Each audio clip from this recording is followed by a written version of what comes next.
Think Donald Trump is adored across all 50 states? Think again. In some places, the resistance to him isn't just political, it's practically a movement. Imagine entire cities lighting up with protests just at the sound of his name.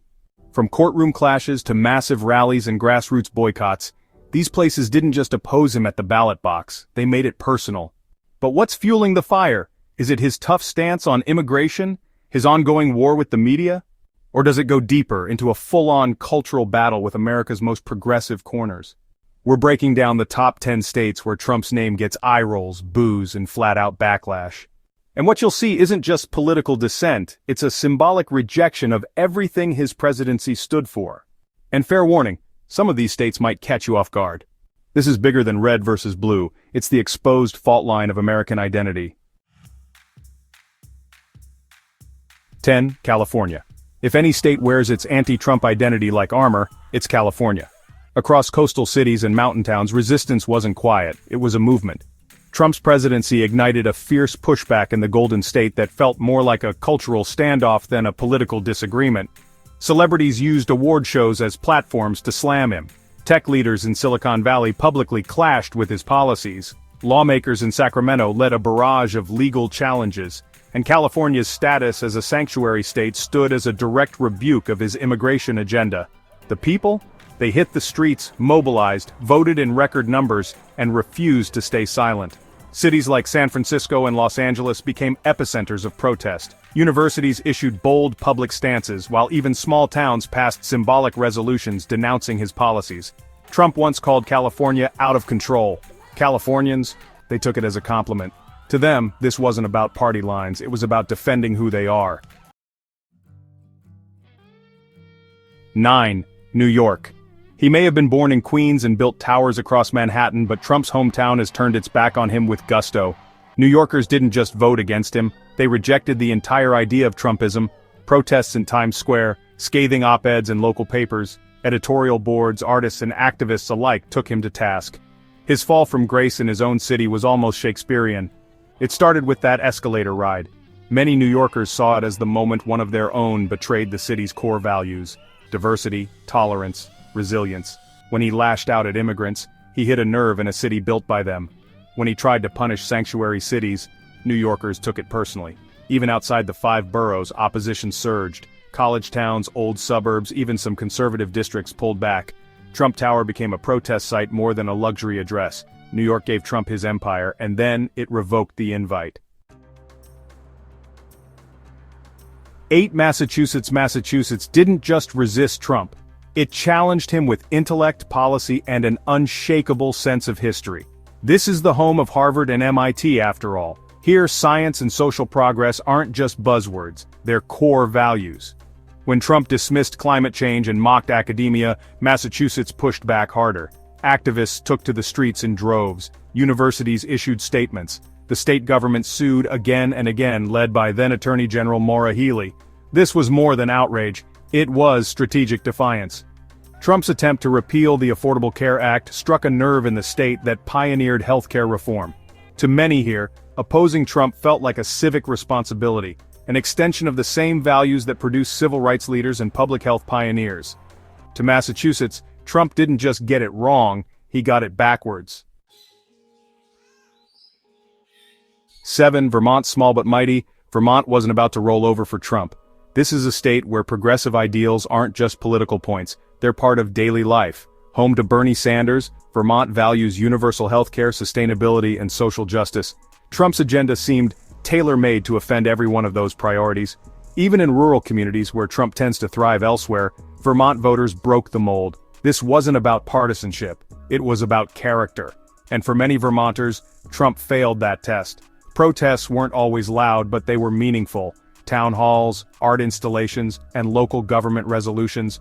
The state's turnout was high, Trump's support was low, and the message was unmistakable. Vermont didn't see opposing Trump as trendy, they saw it as staying true to who they've always been. 6.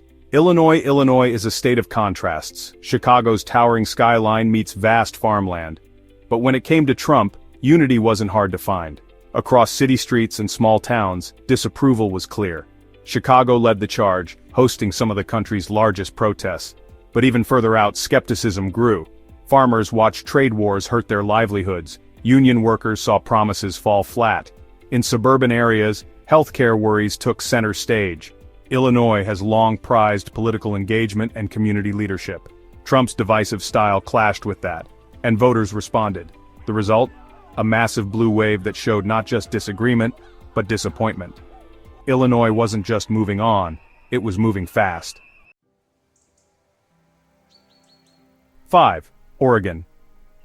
From the misty forest to the liberal strongholds, Oregon's relationship with Trump was rocky from the beginning. His environmental rollbacks alone set the state on edge. Portland became a flashpoint.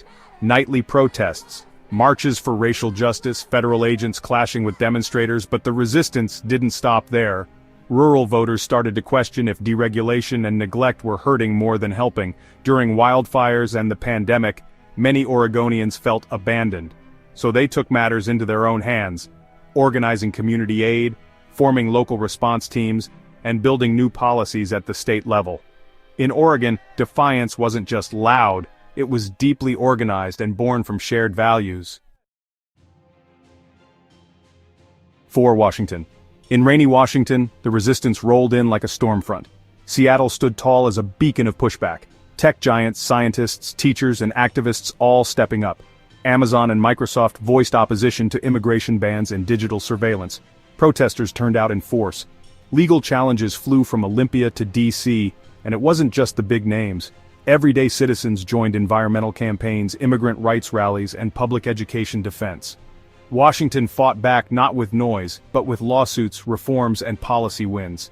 By the end of Trump's term, even once competitive districts had gone full blue. Washington didn't just resist, they redefined the playbook. 3. Hawaii. Thousands of miles from the mainland, Hawaii still felt the shockwaves of Trump's presidency, and it responded with firm rejection. Hawaii's multicultural identity runs deep. When Trump issued the Muslim ban, state leaders rushed to file suit. When he ignored climate science, islanders who live with rising seas saw it as a threat to their survival. Locals rallied, lawmakers spoke out, and voters sent a message. This administration does not reflect who we are. Trump's support here was minimal, and in a culture that values mutual respect above all, his rhetoric crossed a line few would forget. 2. Maryland. Just a short drive from the nation's capital, Maryland bore witness to every twist of the Trump era, and it didn't sit quietly. Baltimore and its neighbors pushed back against inflammatory language and harsh policies. Progressive lawmakers in Annapolis acted fast, shielding residents from federal overreach on healthcare and immigration. Education and public services, Maryland priorities, were constantly under threat from D.C. budgets. Local governments responded by doubling down on protections and rights. When Trump insulted Baltimore, the backlash wasn't just swift, it was unified. Maryland didn't just resist, it protected its people. 1. Washington, D.C. And finally, the epicenter. The city Trump was elected to lead but never truly connected with. Washington, D.C. became ground zero for organized, relentless resistance. From the massive Women's March to countless protests, the city's streets became stages for dissent. Legal experts, journalists, and public servants all had front-row seats, and most didn't like the view. D.C. residents voted against Trump by record-breaking margins. But because of the city's unique political status, they had little federal representation. That only deepened their determination. When Trump ordered Lafayette Square cleared for a photo op, D.C. didn't just protest, they made history. In the capital, resistance wasn't symbolic, it was lived. So what ties these 10 places together? It's not just party politics, it's values, a vision of America built on inclusion, truth, and justice. And in Trump they saw the opposite. Do you think these states got it right, or completely wrong? Let's talk in the comments. And if you're all about real talk and smart analysis, hit that like button, subscribe, and check out more videos. We've got plenty more coming.